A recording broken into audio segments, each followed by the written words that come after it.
Could China's robot revolution eventually reshape the battlefield? At the World Humanoid Robot Games in Beijing, more than 2,000 robots from 666 teams competed across 51 events. One robot, Tiangong Ultra, made headlines after completing the 100 meters in 8.64 seconds, faster than Usain Bolt's human world record of 9.58 seconds.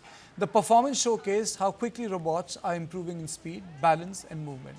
But the real significance goes beyond the sport. China is now pushing robotics from demonstrations into the real world skills. At the World Robot Conference, companies displayed humanoid robots, industrial robots, and robotic dogs. Some robots were performing factory tasks. Others were designed to interact with humans, but not every demonstration was a success. One robot attempting to fold a shirt struggled for several minutes without completing the task. So China's robot army is still a work in progress, but the military angle is what makes these developments particularly important. China's PLA has already experimented with robotic dogs, unmanned vehicles, and drones for reconnaissance, logistics, and other combat-related roles. And that raises a critical question for India. Could increasingly capable robots eventually be deployed in difficult terrain along the line of actual control? Could they carry supplies, conduct surveillance, operate in dangerous areas, or even perform missions where sending soldiers would be too risky?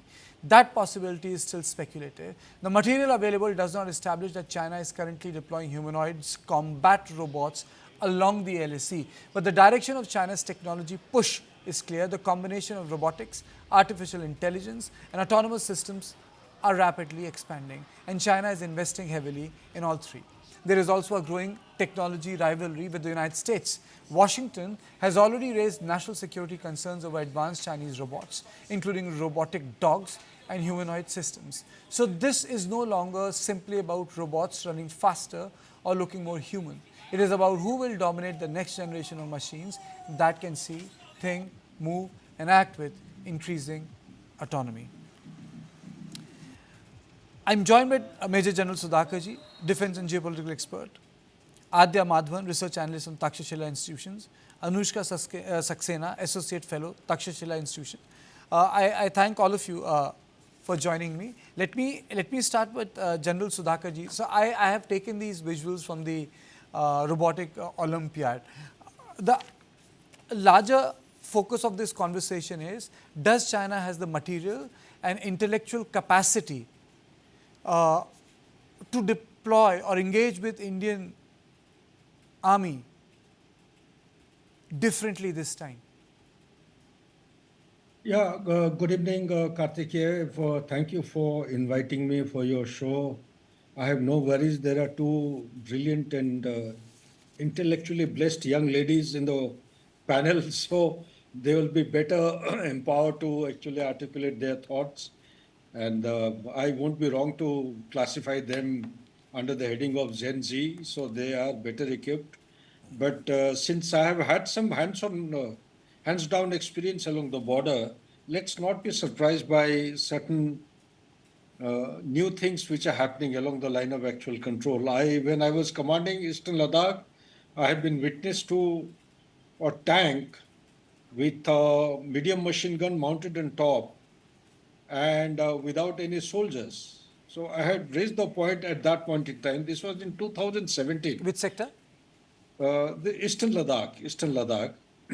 You have that Pangong So and those kind of places. So when the issue was raised, when it is not a happening thing, then people actually put you under the brand head of an alarmist. So at that point in time, India was nowhere. India has started galloping because I was in Sunnyvale a few months back in the Bay Area.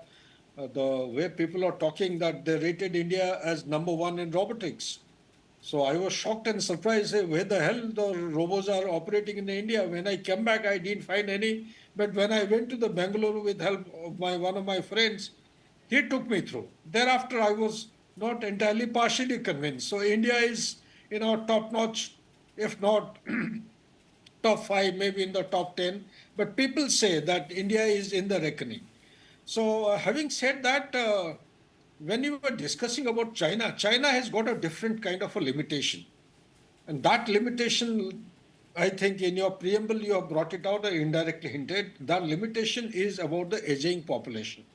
So while certain things may be relevant to China, they may not be at the moment very relevant to India. Robotics is a happening thing world over, and robotics, autonomous platforms, then artificial intelligence, energy storage, uh, and other things, semiconductor and other things are happening. But why is China planning this? Because it's by McKinsey's forecast by 2030, the world is going to have 400 to 800 million people looking out for jobs. They will be jobless. And they have also further carried out a study that 12% of these people are going to be Chinese. So when a thing like this comes up, and with the aging population, the median age of China being much higher than that of India, Okay. We are still enjoying the between No, 29 and 30 years. sorry, sorry, I'm interrupting you, sir. Sir, the larger issue is this marriage, Anushka, this marriage between drones, AI, and robotics. There are books people have written, The Last War, for example, in which they have elucidated various battleground scenarios, that the China this time can take India by surprise. But my question is slightly different. One thing is to demonstrate your civilian technology to give an impression that you are far ahead. It's like you win the war without fighting, the morale issue. But there is also another thing, Anushka, and that is ability to weaponize civilian technology. Do you think that the Chinese have that capacity? Right. Well, thanks so much for that. I think if there is one unique thing about the Chinese defense industrial base, or even the People's Liberation Army for that matter, is precisely that the idea that they have been able to create what in academic jargon you would refer to as a spin on effect, which is the translation of civilian and commercial breakthroughs into military technologies. Traditionally, militaries around the world have operated on the spin-off effect. So the GPS, for example, or a handheld satellite was invented first by in the military domain, used by the U.S. military in the Gulf War, and then translated into the GPS that we use on all of our phones on maps. But the Chinese are going the other way and saying that, look, if you're unitary or if you're the manufacturer of the ultra, you do the innovation, you do the breakthrough, we'll subsidize some of your research, and we'll let you reinvest your profits in advanced research and application. And then if we find the performance of that drone or that robot useful, we're gonna through official channels procure it for the purposes of the PLA. Now, one challenge for the PLA's deployment for either drones or humanoids in the Western Theater Command, which overlooks India, is this, right? These robots racing in the environment of 25 degrees Celsius is starkly different from them racing or working at an altitude of 4,000 meters, which is where China's altitude disadvantage, which is often talked about, comes in. Right, lithium cells that power these humanoids, for example, significantly reduce in usage capacity when they go up to that height. So I think there has to be that little bit of a grain of salt that we have to take when we're thinking through all the autonomous deployments that China can carry out along the LAC. This is not to say that that's not already happening, but the utility of these scouts is that they are expendable. They can walk ahead of the infantry, surveil the space, carry maybe 25 to 40 kilograms of ration or maybe a gun here and there. And then if they're shot down, they're shot down. And then the infantry can use the information collected by the unmanned ground vehicle or the aerial vehicle to engage in the kill chain and engage in strikes, right? So so yes, they're leveraging that commercial technology, but its application on the ground on the mainland and in the high altitudes of the Himalayas will be different. Okay, that's a point of view. But Adya, should we discount it or should we take it seriously is the issue? Because so many things which we used to see in the Hollywood films where in 60s and 50s, you look at you look at the spin-off that happened. For example, Star Trek. People thought that this is sort of an impossible technology, but then you have a civilian spin-off and then you have a running mobile industry. So technologies do change warfare. For example, I'll give you an historical example. Gunpowder, twice Baba was unable to breach the Lodis. But the third time when they got the gunpowder from Ottomans, they were able to win that war. And hence the empire came in.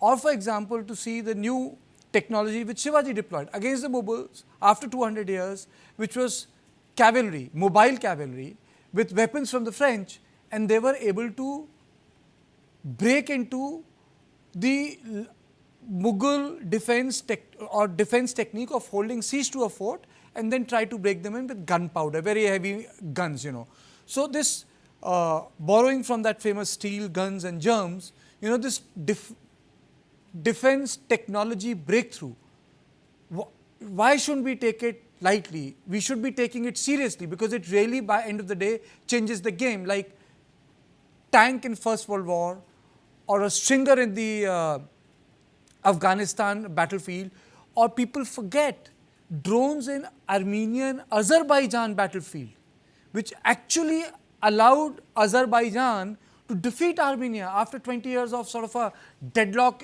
in the fight. Adya. Hi, Karthikeya. First of all, thank you for your question. Like Anushka said, implementation, whether they're actually deployable in many of these conditions and many of these environments, is something that needs to be looked at. But sure, of course, we should take a lot of these emerging technologies seriously, because as testing continues, as different prototypes take place, as there's innovation in the field, maybe people will come up with some measures to bypass some of these conditions. Having said that, I think it's worth noting that with a lot of these technologies, between the time, there's the first alarmist wave of panic where we say, oh my God, killer robots are going to take over the world, and actual widespread deployment, there's a lot of conversations, especially in international forums and arms control circles, that take place about their actual deployment and what it means and what kind of guardrails need to be put in place. To give you some context, for example, for autonomous systems and autonomous weapons, which are, the pinnacle of people's concern about a lot of these platforms, the United Nations group of governmental experts have been deliberating for many, many years now, and they're still talking about what the definitional challenges are, what autonomy means in this context, what it means to be a lethal autonomous weapon system, and what that entails, how different countries understand what oversight means. So I think, yes, of course, we should take these seriously, but our response, in my opinion, should be twofold. Because on one hand, yeah, India needs to develop their own capabilities and all of that. But on the other hand, I think India also needs to actively participate in some of these conversations, which are likely to shape the norms for the coming decade, and are also likely to lay down the rules that are likely to govern this landscape, especially over the next many years.